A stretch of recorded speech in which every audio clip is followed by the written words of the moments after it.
जय हिंद एवरीवन, स्वागत है आप सभी का। कैसे हैं आप सभी लोग? उम्मीद है आप सभी लोग अच्छे होंगे। आज की वीडियो में हम लोग थोड़ा सा चीज़ों को डिटेल में डिस्कस कर रहे हैं। रोज कर रहे हैं, आज भी करेंगे।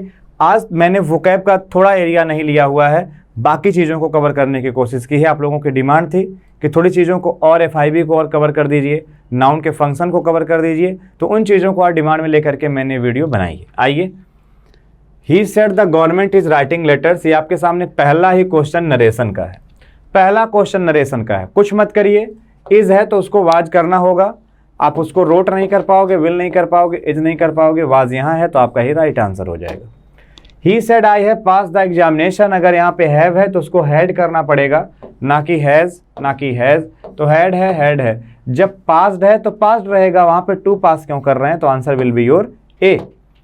Naren said why are you still waiting here Vinod. Vinod से कहा कि विनोद को देखो, विनोद क्या है यहाँ पे? वोकेटिव किसका काम कर रहा है? संबोधन है। जैसे मैंने कहा राम यहाँ आओ, तो मैं संबोधन दे रहा हूँ, तो संबोधन के लिए उसको वोकेटिव केस कहते हैं, उसको बाहर ले आओ।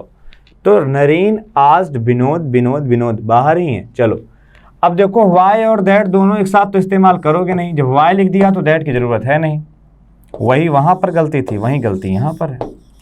अच्छा, वाई को जब बीच में लिखते हैं तो पहले सब्जेक्ट लिखेंगे फिर वर्ब लिखेंगे। कोई भी कनेक्टर अगर बीच में है तो पहले सब्जेक्ट फिर वर्ब, तो पहले सब्जेक्ट फिर वर्ब यहाँ, पहले सब्जेक्ट फिर वर्ब यहाँ। लेकिन दिक्कत मालूम है क्या? ये है पास्ट में, ये है प्रेजेंट में, तो ये भी नहीं हो पाएगा। Answer will be A. Y से कुछ क्वेश्चन है। Did everybody miss the first bus? मैंने आपको बहुत बार बताया है, सेकेंड फॉर्म हो या आपके सामने डिड हो, इनका पैसिव आप बनाते हो किसके साथ? इनका पैसिव आप बनाते हो वाज या वर के साथ। आपकी कौन सी फॉर्म? Third form. तो वाज वर के साथ थर्ड फॉर्म अगर आपको बनाना है तो यहाँ तो आपका हैड आ गया, गलत है। हाँ, डिड को हैड में भी करते हैं, हैड V3 में भी चेंज करते हैं, लेकिन नरेशन में, ना कि वॉइस में। तो ये वॉइस और नरेशन नहीं, इसलिए डी आपका गलत हो जाएगा। इंटरोगेटिव है तो आप पॉजिटिव बना ना पाओगे सेंटेंस को, तो आपका आंसर बी सही हो जाएगा। आगे की बात करते हैं। We will not allow them to run away. We will not allow them to run away. तो आप इसमें कुछ मत करिए, सिंपल सा याद रखो। विल के साथ बी लगाओ, V3 कर दो, विल नॉट बी अलाउड, तो आंसर आपका क्या हो जाएगा? ए हो जाएगा। क्योंकि विल को आर या वर करोगे नहीं, वुड करोगे नहीं, तो अपने आप ए राइट आंसर होगा। Many people believe that the nationalization of banks in the 1960s have protected India from the current financial crisis. तो ये आपको बताना पड़ेगा यहाँ पे क्या राइट आंसर होगा। ठीक है, बहुत अच्छा सा क्वेश्चन है। Many people believe that nationalization of banks in 1960s have protected। देखो मैं आपको बताता हूँ। आप देखो यहाँ पे ना, ये द नेशनलाइजेशन जो है ये हमारा सब्जेक्ट है, दैट के बाद कंजक्शन है तो सब्जेक्ट चाहिए, तो ये हमारा सब्जेक्ट है। अच्छा, ऑफ से लेकर के यहाँ तक बैंक्स, ये ऑब्जेक्ट है ऑफ का, द 90s ऑब्जेक्ट है इनका। तो अगर सब्जेक्ट हमारा सिंगुलर है तो यहाँ हैव नहीं आएगा, यहाँ पे क्या आएगा? है जाएगा। तो ये सब्जेक्ट ऑफ एग्रीमेंट का क्वेश्चन है।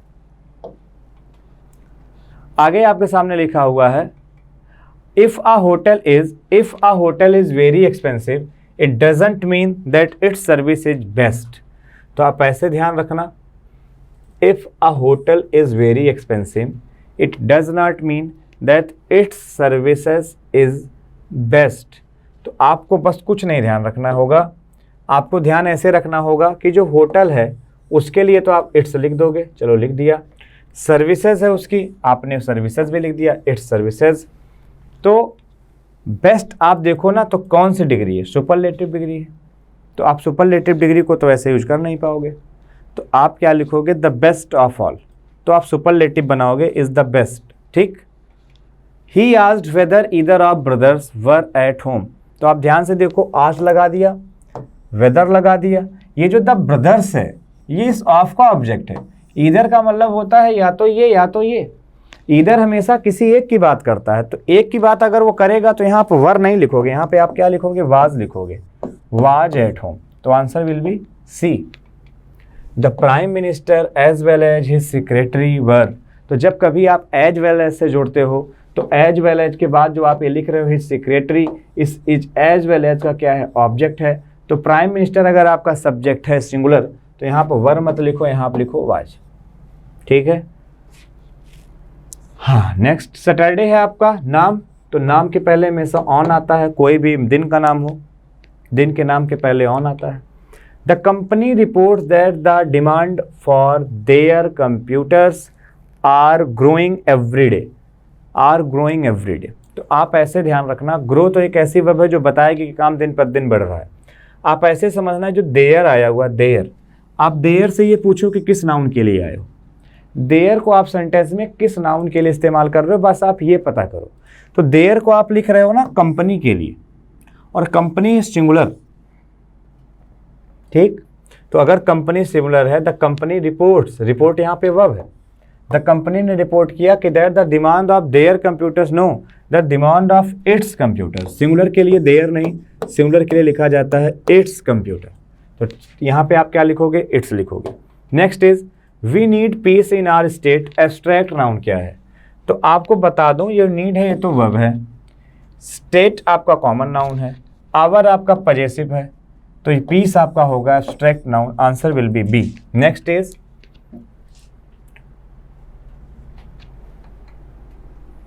यस, कह रहे हैं कि यहाँ पे कौन सा आपका एब्स्ट्रैक्ट नाउन है, और यहाँ पे आपसे मैं पूछ रहा हूँ कि कौन सा आपका पजेसिव है, तो पजेसिव आपका डी होगा। कैन यू गिव मी सम, यहाँ पे गलती एब्स्ट्रैक्ट लिखा है, पे पजेसिव पूछना चाहिए। पजेसिव क्या है, तो पजेसिव यहाँ पे आपका आवर है। Can you give me some advice, तो अनकाउंटेबल नाउन क्या है आपका, एडवाइस है, तो advice is a uncountable noun, इसीलिए हम लोग एडवाइस में कभी भी यस या यस नहीं लगाते। अगर हम लोग यहाँ पे कर दें एडवाइसेस, तो एडवाइसेस का मतलब होता है इंफॉर्मेशन, एडवाइसेस का मतलब क्या होता है, इंफॉर्मेशन। और एडवाइस जो होता है, ये आपने जो लिखा है एडवाइस, ये नाउन फॉर्म होता है। अगर इसी को हम लोग कर दें एडवाइस, तो ये एडवाइस आपका वर्ब फॉर्म होता है, ये भी ध्यान रखिए। Next is children broke the window pane, तो यहाँ पे आपको बताना प्लूरल नाउन कौन सा है, विंडो, चिल्ड्रन, तो चिल्ड्रन आपका प्लूरल होगा, आंसर विल बी सी, बहुत ईजी है। Next where were Sara, did you see her, proper noun क्या है, किसी का नाम ही प्रॉपर नाउन है, तो यहाँ पे आप सारा को सी को राइट आंसर दे रहे होंगे। How many student in your class, countable noun क्या है, तो काउंटेबल नाउन आपका है स्टूडेंट्स, तो students your countable noun, answer will be B. My chair is made of wood, material noun आपका क्या है, वुड है। चेयर तो आपका एक कॉमन नाउन है भाई, मैंने मान लीजिए कुर्सी का कोई नाम दे दिया तो वो प्रॉपर नाउन, वो किस कैटेगरी को बिलोंग करता है, वो कुर्सी है तो कॉमन नाउन। अब कुर्सी में कौन सा मटेरियल लगा है, वो मटेरियल है आपका मटेरियल नाउन, तो वुड लगा है तो वुड आपका मटेरियल नाउन हुआ। Rice is my favourite dish, तो अनकाउंटेबल क्या है, अनकाउंटेबल राइस है, राइस क्योंकि मटेरियल नाउन है तो उसको अनकाउंटेबल मानोगे। My mother is a wise lady, abstract noun क्या है, एब्स्ट्रैक्ट नाउन है आपका wise, wise is your abstract. Don't hide the fact, countable noun क्या है, तो काउंटेबल नाउन आपका फैक्ट है, एक फैक्ट हो सकता है, एक से ज़्यादा फैक्ट हो सकते हैं, तो डोंट हाइड द फैक्ट, तो fact is your countable noun. Hide is your verb, hide क्या है, छिपाना, एक वर्ब है। डू नॉट भी वर्ब है, तो do not hide. Sentence improvement के कुछ क्वेश्चन है यहाँ पर, मैं आपको डिस्कस कर रहा हूँ एक एक करके, देखिए। I visited my aunt just before a week, I visited my aunt just before a week, तो आप कुछ मत करो, आप ध्यान से रखो। I visited my aunt a week earlier, no a week ago, simple सा, क्योंकि आपको वहाँ पे पास्ट इंडेफिनिट यूज करना है। The Japanese are hardly working people, hardly working का मतलब नहीं, हार्डली मतलब तो नेगेटिव हो गया। The Japanese are hard working, hard working, बहुत ज़्यादा मेहनती पीपल हैं, वो हार्ड वर्किंग हैं, तो हार्ड वर्किंग कहीं ना कहीं होगा, तो हार्डली नहीं ना, तो hard working people, answer will be C. अब कोई कहे कि हमने ए क्यों नहीं लगाया, क्योंकि यहाँ पे पीपल लिखा है, पीपल के लिए ए नहीं आ पाएगा, इसलिए ये वाला गलत हुआ। तो चीज़ों को डिटेल में करते चलिए। द फूड टेस्ट डेलियसली, तो टेस्ट जो है ना आपकी स्टेटिव वर्ब है, मैं कितनी बार आपसे कहूँ, टेस्ट है, फील है, स्मेल है, इनको एडवर्ब नहीं, इनको एडजेक्टिव चाहिए, तो याद कर लो, taste, feel, smell, like, remain, इन्हीं स्टेटिव वर्ब हैं, लिंकिंग वर्ब हैं। इनको कभी भी आप एडवर्ब मत दो, इनको आप क्या दो, एडजेक्टिव दो, क्योंकि एडवर्ब कॉम्प्लीमेंट नहीं बनेगा, एडजेक्टिव भी कॉम्प्लीमेंट बनेगा। तो यहाँ आप लिखोगे डेलियस, एलवाई आपको हटाना पड़ेगा। Answer will be your B. The child died from jaundice. तो डाइड, जब किसी आप बीमारी से मरते हैं तो डाइड ऑफ का इस्तेमाल किया जाता है, ना कि फ्रॉम का। Most children are liking ice cream. मैं फिर आपसे कह रहा हूं, like, dislike, love, hate, smell, taste, feel, notice, ये स्टेटिव वर्ब हैं। इन्हें जब कभी प्रेजेंट का या किसी का भी कॉन्टिन्यूअस बनाया जाए तो इनको इंडेफिनिट फॉर्म में चेंज कर दीजिए, और इनको अगर कभी भी परफेक्ट कॉन्टिन्यूअस बनाया जाए तो इनको परफेक्ट फॉर्म में चेंज कर दीजिए।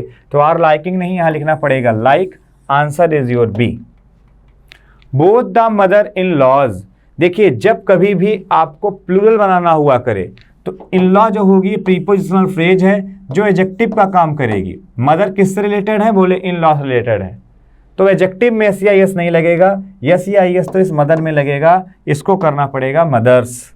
तो answer is your C. His speech was broadcasted over the radio last Tuesday. तो ब्रॉडकास्ट के रेखी में आएगा, अलग नहीं आएगा। तो ध्यान रखो, जिस वर्ब के लास्ट में कास्ट आ जाए, CAST, तो broadcast, broadcast, broadcast, telecast, telecast, telecast, cast, cast, cast, cost, cost, cost, put, put, put, cut, cut, cut, shut, shut, सट। ये ध्यान रखना, इनकी तीनों फॉर्म एक जैसी होती हैं। तो तीनों जैसी होती है, तो यहाँ पे आपको केवल केवल केवल ब्रॉडकास्ट लिखना पड़ेगा, ब्रॉडकास्टेड नहीं लिखना पड़ेगा। नेक्स्ट आते हैं, the article should not exceed more than 100 words. तो एक्सीड अगर आपने लगा दिया तो उसका मतलब ही हो गया मोर देन, दोनों को एक साथ लिखेंगे तो सुपरफ्लुअस हो जाएगा। तो एक्सीड और मोर देन को आप एक साथ नहीं लिखते हैं, तो आप लिखेंगे एक्सीड, केवल मोर देन हटा दीजिए, एक्सीड कर दीजिए। I have done my exercise when Keshav came to see me. तो आप बताना पड़ेगा यहाँ पे आई वॉज डूइंग या आई हैड डन। क्या करेंगे, तो आप सिंपल सा लिखेंगे I had done when Keshav came to see me, क्योंकि डूइंग अगर यहाँ वाज लिखा होता तो भी सही हो जाता कि तो उस समय मैं अपना काम कर रहा था। और थर्ड फॉर्म बिना हेल्पिंग वर्ब के लिखी नहीं जाती। Next is last, every year our association is having a meeting. आपको मैं बता रहा हूं, हैव भी स्टेटिव वर्ब है, जैसे like, dislike, love, possess, own stative verb है, वैसे हैव भी स्टेटिव वर्ब है। स्टेटिव वर्ब को आप कभी भी कॉन्टिन्यूअस मत बनाइए। Has a meeting, answer will be C. तो आपने देखा कि हम लोगों ने बहुत ही कम समय में बहुत ज़्यादा क्वेश्चन को डिस्कस किया, और इनके साथ जो मैं वर्ब्स बोलता रहता हूँ, लिखता नहीं हूँ क्योंकि लिखने में बहुत टाइम लगेगा, तो जो भी मैं वर्ब्स बोलता रहता हूँ आप इनको वीडियो पॉज करके लिख लिया करिए, पेपर में बहुत ज़्यादा आपके लिए यूजफुल होगा। वीडियो अगर आपको अच्छी लगती है तो कृपया इसको लाइक करें, अपने दोस्तों के साथ शेयर करें, और अगर आपने अब तक हमारे चैनल को सब्सक्राइब नहीं किया है तो हमारे चैनल को आप लोग सब्सक्राइब कर लीजिए। Thank you very much. जय हिंद।